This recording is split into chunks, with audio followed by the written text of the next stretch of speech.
ಸರ್ಕಾರದ ಬೆಲೆ ಏರಿಕೆ ನೀತಿ ವಿರೋಧಿಸಿ ಇಂದು ಬೆಂಗಳೂರಿನ ಫ್ರೀಡಂ ಪಾರ್ಕ್ನಲ್ಲಿ ಕಾಂಗ್ರೆಸ್ ಪಕ್ಷದ ವತಿಯಿಂದ ಬೃಹತ್ ಪ್ರತಿಭಟನೆಯನ್ನು ಹಮ್ಮಿಕೊಳ್ಳಲಾಗಿತ್ತು.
ಹಿಂದಿನ ಯುಪಿಎ ಸರ್ಕಾರದಲ್ಲಿ ದಿನಬಳಕೆಯ ವಸ್ತುಗಳ ಬೆಲೆ ಎಷ್ಟಿತ್ತು? ಅಚ್ಚೇ ದಿನ್ ಆಯೇಗಾ, ಸಬ್ಕಾ ಸಾಥ್ ಸಬ್ಕಾ ವಿಕಾಸ್ ಎಂದು ಅಧಿಕಾರಕ್ಕೆ ಬಂದ ಮೋದಿ ನೇತೃತ್ವದ ಬಿಜೆಪಿ ಸರ್ಕಾರ ಇಂದು ದೇಶದ ಬಡ ಜನರ ಮೇಲೆ ತನ್ನ ಗದಾಪ್ರಹಾರ ಮಾಡುತ್ತಿದೆ. ದಿನದಿಂದ ದಿನಕ್ಕೆ ಮಧ್ಯಮ ವರ್ಗದ ಜನರ ಬದುಕು ಹೈರಾಣಾಗುತ್ತಿದೆ. ಪೆಟ್ರೋಲ್, ಡೀಸೆಲ್ ಬ್ಯಾರೆಲ್ ಬೆಲೆ ಅಂತಾರಾಷ್ಟ್ರೀಯ ಮಾರುಕಟ್ಟೆಯಲ್ಲಿ ಇಳಿದಿದ್ರೂ ಸಹ ಡೀಸೆಲ್ ಹಾಗೂ ದಿನಬಳಕೆಯ ಗ್ಯಾಸ್ ಸಿಲಿಂಡರ್ ಬೆಲೆ ಏರಿಕೆ ಬಿಜೆಪಿ ಸರ್ಕಾರವು ಬಡವರಿಗೆ ಅನ್ಯಾಯ ಮಾಡುತ್ತಿದೆ.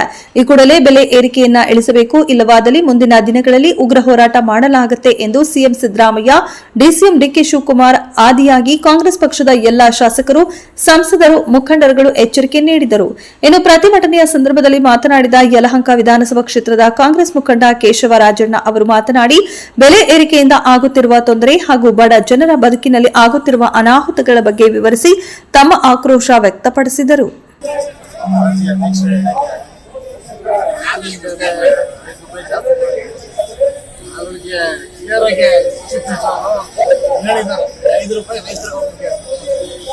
ರೈತರ ಉದ್ಧಾರ ಆದ್ರೆ ನಾವಿಲ್ಲಿ ಬದುಕಾಗಲ್ಲ.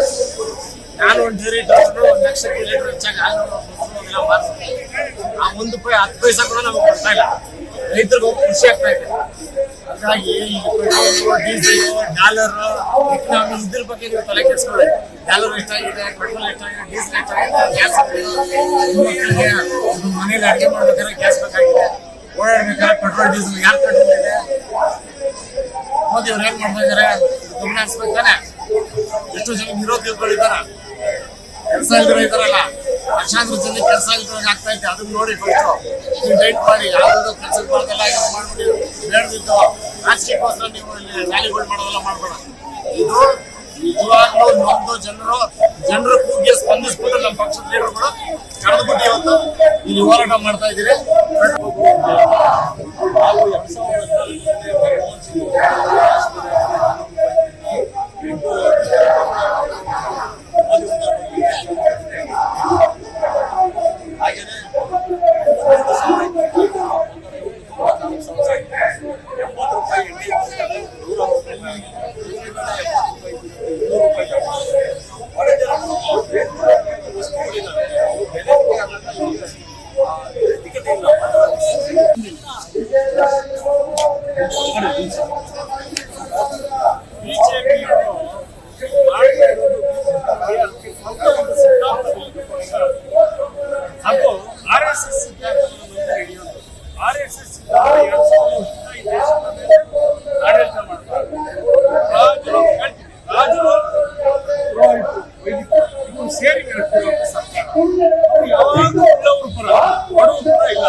ಕುಶಲಕರ್ಮಿಗಳನ್ನ ಶೋಷಣೆ ಮಾಡಿ ಕಾಂಗ್ರೆಸ್ ಸರ್ಕಾರ ಹಾಲಿನ ಬೆಲೆ